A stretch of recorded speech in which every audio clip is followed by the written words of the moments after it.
ಚಿತ್ರದುರ್ಗದ ಹಿರಿಯೂರಿನಲ್ಲಿ ನಡೆಯುತ್ತಿರುವ ಸಚಿವ ಡಿ. ಸುಧಾಕರ್ ಅವರ ನುಡಿನಮನಕ್ಕೆ ಹೋಗಲು ಪೊಲೀಸರು ಬಿಡದೆ ಅವಾಚ್ಯ ಶಬ್ದಗಳಿಂದ ನಿಂದಿಸಿದ ಅವರ ವಿರುದ್ಧ ಮಾಧ್ಯಮಗಳು ಇಂದು ಪ್ರತಿಭಟನೆಯನ್ನು ನಡೆಸಿದವು.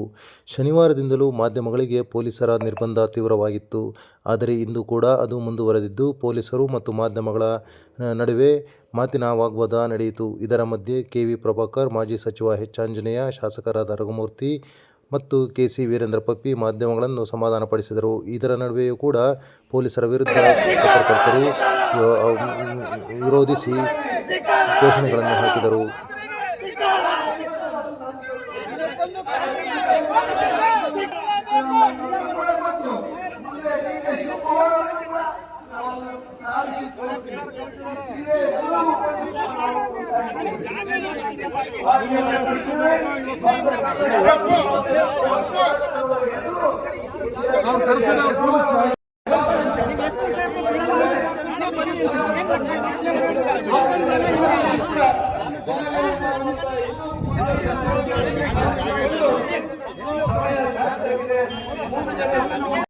ಮುಖ್ಯಮಂತ್ರಿಗಳು, ಮಾಜಿ ಮುಖ್ಯಮಂತ್ರಿಗಳು ಹಾಗೂ ಎಲ್ಲ ಗಣ್ಯರಿಂದ ಸುಧಾಕರ್ ಸರ್ ಅವರ ನುಡಿನಮನ ಸಮಾರಂಭ.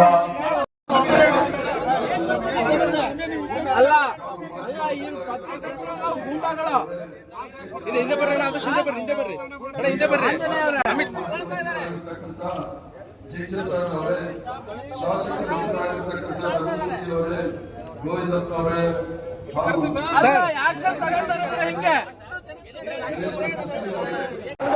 ಅಷ್ಟೊಂದು ಸುಧಾಕರ್ ಅವರನ್ನು ಸಾಕು ಪ್ರೀತಿಸ್ತಾ ಇದ್ದೀರಿ. ಇಲ್ಲಿ ಬಹಳಷ್ಟು ಜನ ಈ ಉಪ ಚುನಾವಣೆಯಲ್ಲಿ ಆಕಾಂಕ್ಷಿಗಳಾಗಬೇಕು ಅಂತ ಹೇಳಿ ಕೂಡ ಇದ್ದಾರೆ. ಸಂಚಿತ್ತಯ್ಯ ಅವರು ಇರ್ಬೋದು, ಮಂಜುನಾಥ ಅವರು ಇರ್ಬೋದು, ಉಳಿದಂತೆ ಇನ್ನೂ ಮಂಜುನಾಥ ಇನ್ನೂ ಬಹಳ ಜನ ಯಾರು ಇದ್ದಾರೆ. ಆದರೆ ನಮ್ಮ ತೀರ್ಮಾನ ಮಾಡ್ತಕ್ಕಂಥವ್ರು ನಮ್ಮ ಪಕ್ಷದ ನಾಯಕರು. ನಮ್ಮ ಪಕ್ಷದ ನಾಯಕರಿಗೆ ನಾನು ವಿನಂತಿ ಮಾಡ್ತಾ ಇದ್ದೀನಿ.